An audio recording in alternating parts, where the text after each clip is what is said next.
If I look at Pintu, in your case, and I'm going back to 2015, I think we went through a huge change at that point of time, culturally and otherwise. When I know you were sort of very involved in the GFS ecosystem, we were training thousands of youngsters in the engineering space. And we decided at that point of time, perhaps we needed to change the culture of the organization and push it to a next level. And I remember coming up to you and said, okay, look, we need to restructure this. I want you to sort of take a break from GFS and move into education. What was your learning and experience at that point of time as you look at it from today's perspective and you want to reflect back? So the first thing that motivate me to take this shift is the trust. Yeah. That will be shown to us. It could be someone else, not me. You could have chosen somebody else to look after GBS and I look after GFS, and that can be. But the thing again starts with that culture of Globsyn, that trusting the own team, trusting the own people to do something extraordinary, something which is not seen, which is in future. We don't know what our campus will sustain or how much growth we will experience.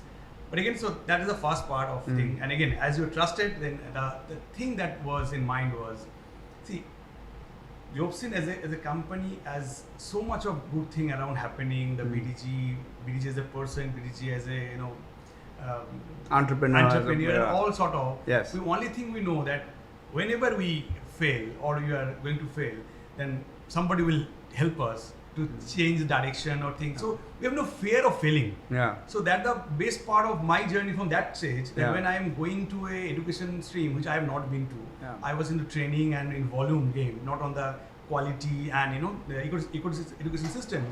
So that was something that I was not experienced to, and when I got the chance, I thought, let's do it. Yeah. Let's make it. It is unknown to me. It was unknown to me. Team was new. The sector was new. But the only thing I can remember that time was going to mind is, let's see what's going to happen. Yeah. As my seniors are on supporting to me and I can do, let's go for it. Yeah. So that's the way it started. And when I started, it was not so good start initially, because I was new and there were challenges which is inside the organizations in some sort of change change the thing, new team, and also outside. Correct. So the competitors also got the chance to kill us. Yes. And we was not giving the chance to kill us. So that kind of a fight that was in the market, and eventually God grace and all support that we see from all departments and team, and of course from you, that we are today where we are. Correct. So that was phenomenal journey so far, from training to education and building Amtala campus to a sustainable campus, and it can only grow. Yeah. But I think I'll bring about another different context to that. I think I'll come back to you, Shabbir. I think in midst of all of that, and when we went through COVID, and I think COVID was equally a drastic change for all of us, and we had to move into hybrid learning, and before that we were very much a brick model, and there was a lot of unknown and huge involvement of technology at that point of time. And correct me if I'm wrong, but I think right before or around that time, you took a sabbatical. Around COVID, yes. Around COVID, yes. to take a 1 year off from the institution and then go and study in Singapore and then come back. And then perhaps because of what you did and otherwise, you were able to come back and sort of relook at it. I want you to reflect on, that's another element of the organization, right? I mean, a lot of people don't understand that, and this probably happens more in the West than the East, that, it's okay for organizations and people to take a learning break, go and study, and then come back and start building on that. I want you to reflect back on whether you feel that was the right strategy for you to do, given where you are, and now that you're working on the marketing side and the tech side, as you look at the campus becoming hybrid. Did your learning and the culture of the organization play a role, and how did it play a role? So firstly, this is something that is, again, unheard of. Like, person working, taking a sabbatical, going to a different country. Yes, we were all remote, but there's a time difference which comes into play. And so at that time, you were also in a different time zone. Correct. So there were multiple time zones. I was in Dubai, you were in Singapore, and the team was here. Yeah. So that opportunity is itself unheard of. Yeah. Like getting that opportunity to go learn something in an area that I like, and promising the company that yes, I will be back and taking up more responsibility, and the company actually allowing me to do that is, I'm really grateful for that. Right.